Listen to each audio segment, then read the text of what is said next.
Valla ben de bir gün geldim. Yani dedim kendime et alayım, ihtiyaç vardır.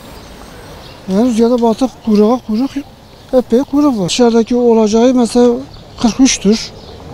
Buradakiler de 38 diyorlar. Yani arada 5-6 milyon bir fark var.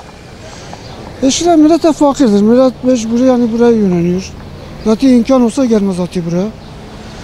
O yöndendir hani bize geldi batı et yok. Mecbur kıymaya bakacağız.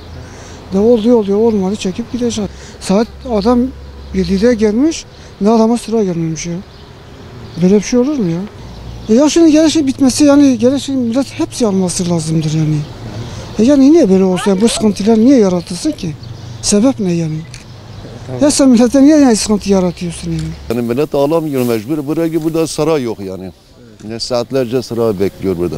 Vallahi her gün yani cumartesi 12'ye kadar var. Öbürü her gün millet geliyor yani. Gelmeyen gün yok. Diyorsak zaten dışarıda kimse alamıyor biz. Devlet kapısına geliyor yani. Orada sıra yok. Yani sıra olsa iyi olur yani.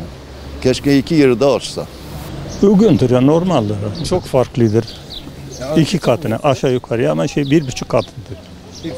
1,5 katı. Güzel geldi ama Almanya'da